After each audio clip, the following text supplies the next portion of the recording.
Hi travellers, I'm Anne's daughter Laleko. I've survived my first week of work. Oh wow.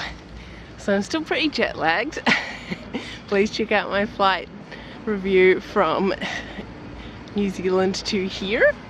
I'll link that in the description box below.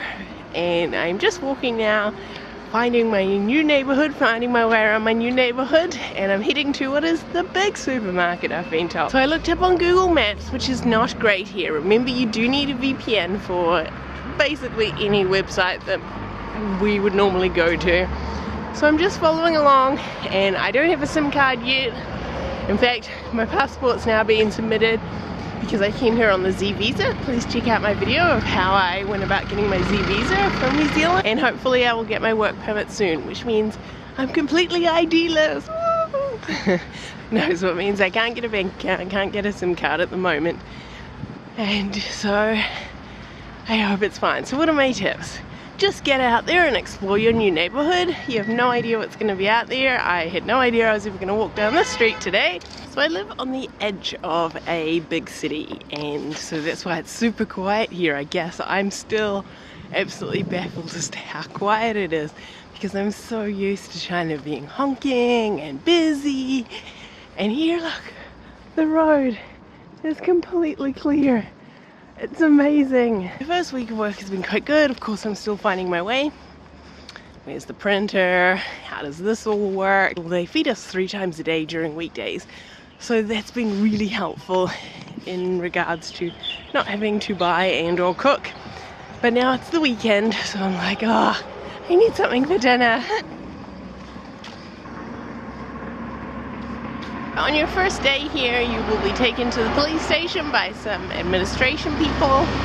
You need to report to the police station within 24 hours. Obviously, if you arrive on a weekend, it'll be on the Monday. So that's really fun in your jet lag fog. Basically, that's how I can describe my whole week. I've just been going, huh? What? Huh? Huh? Huh? Huh? But I really like this part of the adventure. It's a lot of fun. Just figuring out and going, what's this? What are these new snackies? Where do I get water from?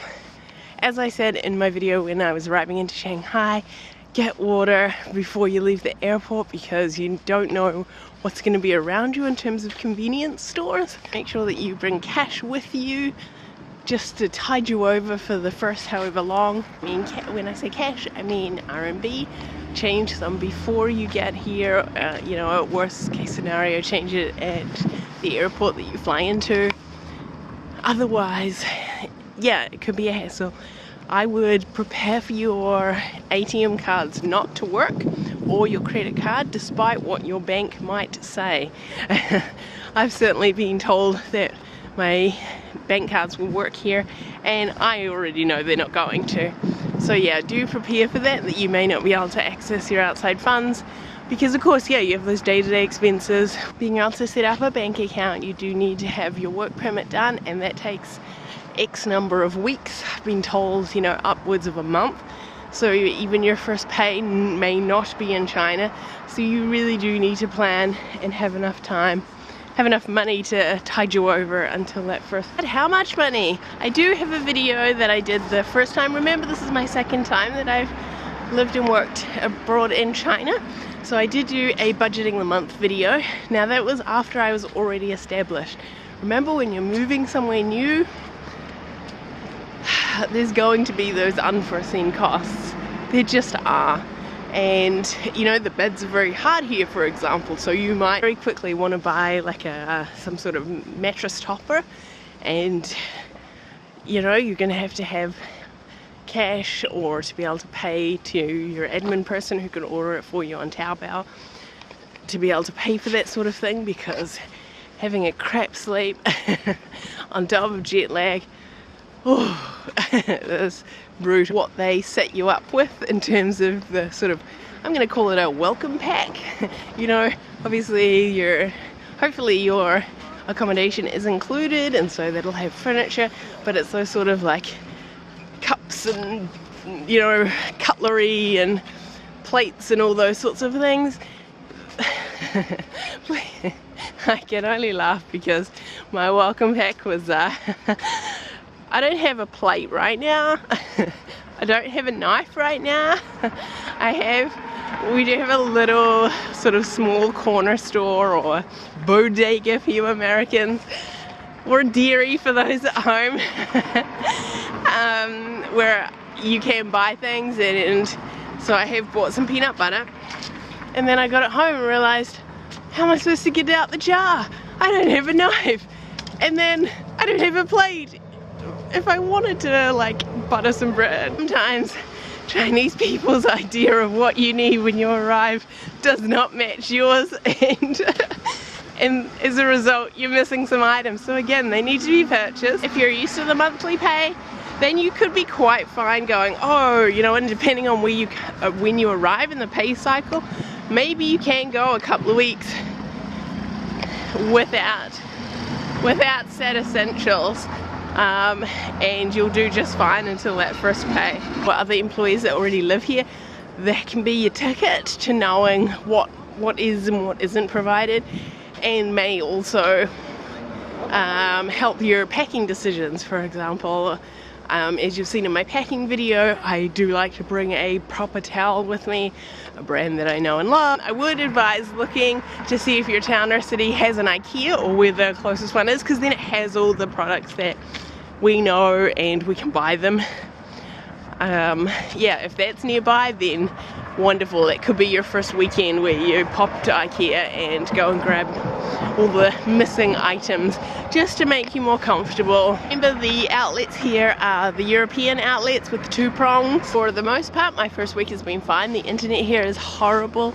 As I mentioned before, make sure you have a VPN before you get here, but the internet is just so unstable. I haven't even been able to call home to say, hey, I got here. So Anne dropped me at the airport, and that's the last she heard a week ago. My uploading schedule may be a little bit shaky because it depends on the internet, hey? But I've been very lucky. I work with a bunch of foreigners. They're very lovely and welcoming and have showed me sort of around. And yeah, that's why I'm heading to the big supermarket on their recommendation. So I look forward to seeing what it has, what it doesn't have. Remember also, there's Taobao here, so once you get a phone number and your bank, you can link your WeChat up to that and be able to pay for stuff. And you can buy all sorts in this sort of interim period where I'm fairly helpless. I could ask an admin person to help me out with that. I haven't yet, because there hasn't been anything that's like, oh, I really... Yeah, I mean, I could have done with a knife and plate, but I have survived the week. But that is, as I say, because they're feeding us. Weekend. I hope you're having a lovely weekend. I went with an administration lady to get my medical check done. Now, I have already made a video of that previously from my last time here in China, so I'll also link that below.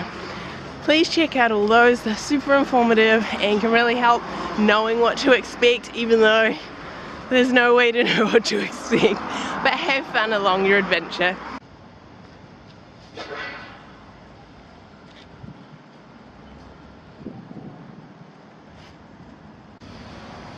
Final tip that I was just thinking about, ladies, if you are going out in public, make sure you carry tissues with you and some little wet wipes if you need to use the public facilities. And also, don't forget to pack your Imodium.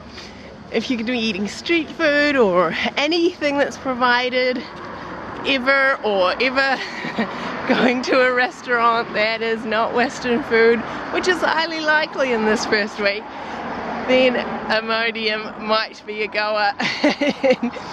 I haven't had any problems yet, but I definitely packed it knowing that it's going to happen at some point.